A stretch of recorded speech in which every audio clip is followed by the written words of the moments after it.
like look, the movie Hereditary has all those beautiful miniatures. That miniatures in horror movies, and scary stories or things like that can be very effective. So I just when I saw the sets, I was blown away because they're so beautifully done. But it really gave us a way to show what happened and make it sort of palatable because when you describe it, it's so awful, you can't really fully show it. Hello, my name is Russ Milheim from The Direct. Thank you for talking to me today about the show. Happy to be talking about it. Nice to meet you. Same.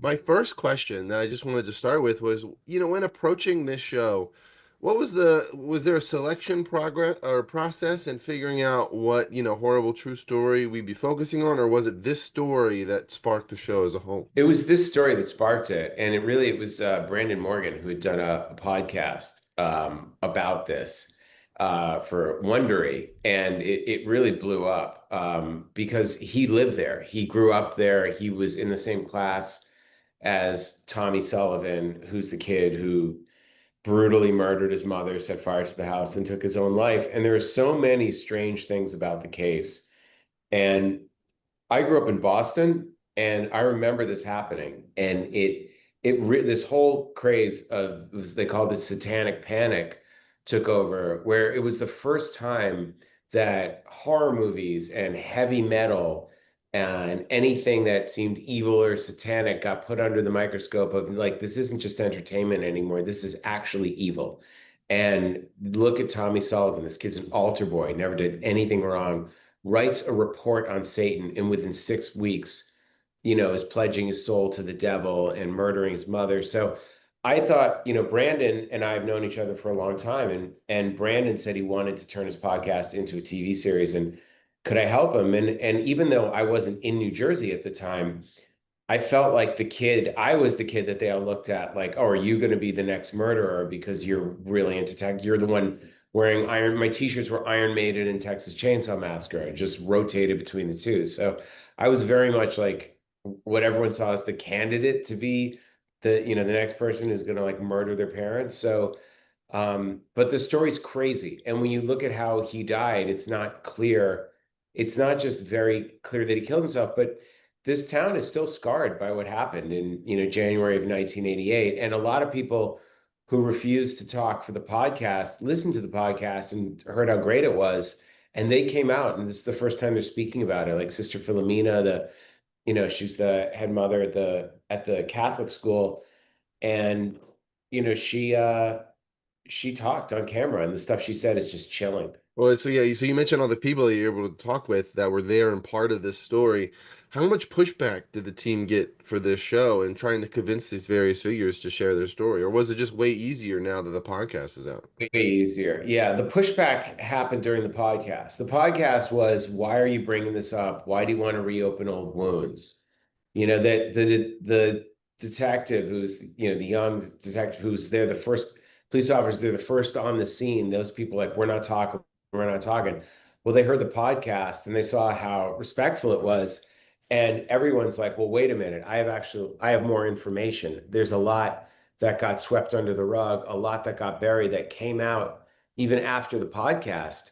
So for the first time, people who, Tommy's best friend growing up, who kind of grew up in his house, people that absolutely refused to speak to the media back in 1988 and have never spoken about it were like, I need to set the record straight and I want to talk about this. So, and that's all credit due to Brandon Morgan. He's from there, and he really did a great podcast. And, we wanted the show to be as respectful as possible, but it was easier. It was and anyone that didn't want to do it, sort of stayed out of the way, but we really, it was a great situation. One of those people was, Thomas Sullivan Sr., who was a key part of the story overall. But the show even mentions that you guys weren't able to speak with him. Are you able to detail some of the efforts in trying to get a hold of him and trying to get his part of the story for this show? Yeah, I mean, look, obviously, it's about his family and, about him indirectly and what he saw and, literally going through the police transcripts. So I completely, at a certain point, you're not going to push someone who's lost their family to this tragedy. And, Tommy's brother who survived, obviously survived it, but then committed suicide. So like there's a real, darkness that has plagued his family, and I'm sure he just wants, nothing to do with it. But it's like we have to tell him that you're not sensationalizing what happened and just making this as entertainment, but we are really talking about this like crazy thing that for me just became it was like a turning point in culture where suddenly, violent movies and video games and heavy metal music wasn't so innocent anymore. People put the blame on that. But what were the other causes? What were the things? So, they reached out to him through intermediaries. They found him and he declined. And once someone declines, you just, you say no. If it's someone who's like a police officer or someone who's tangentially associated or a friend or someone who has witnessed, you could go, come on, we got these other people, you go back to them. But whenever it's like the direct relative, I mean, this is like his son we're talking about. It's the most painful thing imaginable that could have happened. So we asked to obviously offer it, but if they don't want to participate, you go, no problem. One of the unique elements of the series is the use of miniatures. Can you talk about how incorporating those into the narrative that you were, putting out to audiences really helped enhance the experience? Yeah, well, we wanted to take you back to that time in 1988, and when you go back to those houses today, the houses don't look like that. There are a lot of it's a very specific look, and a lot of them have been torn down or been rebuilt.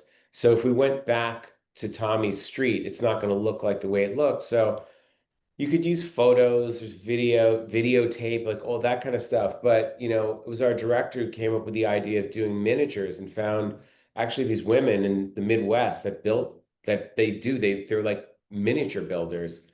And we thought, I love the tactile feel. There's something very 80s about it.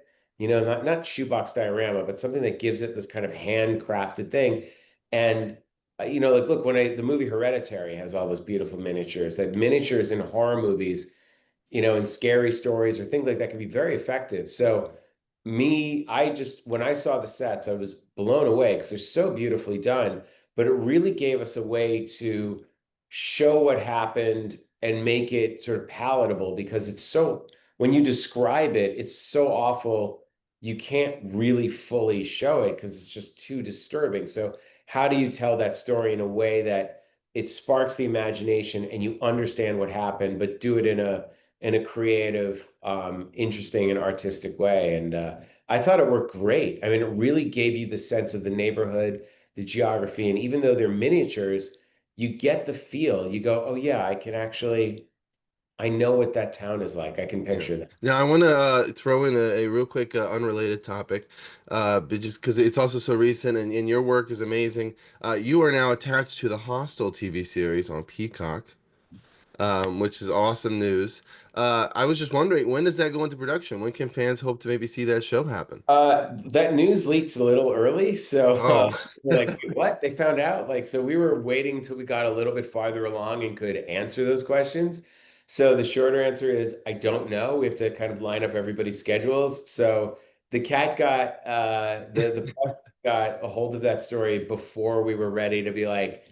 Usually when you do it, you're like, we're starting, it's going, it's going to be on Peacock, and it's going to air then. But now they're like, okay, let's figure all that out yet. So the short answer is it's still in the early stages, but we're super, super excited about it.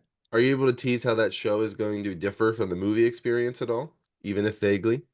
Um, well, how do I do it without giving it away? Obviously, it's something that I think would be incredible to, the investigation, the disappearance, things that you could really explore over the course, get into the world, something you can do over the course of 8 episodes and really like go there's such a world out there, and it's crazy because in the last 20 years since I made the movie, so much crazy shit has come out that the Hostel looks like a documentary. It doesn't like he was like, how can you think of that stuff? How can I'd say, well, there's people with money, with that much money, are so bored and will do anything to feel something for any kind of thrill. They're so sick and fucked up that now it's like, oh yeah, everybody knows that every time there's a billionaire or trillionaire, there's something comes out about them. It's like, wait, that's what they're doing? Yeah.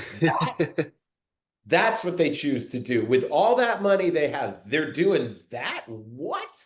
What makes you do that? What is wrong with people? Is it so that exploring that world and how you getting sucked into that world is something that's very interesting to me. Well, thank you so much for talking to me today about, this show. I saw all We four got Jimmy and episodes and really Stiggs. enjoyed it. Jimmy and Stiggs, August 15th in theaters. Yes, On yes. Teases, my first release from my production company, the horror section. It's an indie movie, all shot on film, all practical effects. Joe spent 4 years shooting this movie in his apartment with live chainsaws. It's the wettest movie since Dead Alive. It's insane.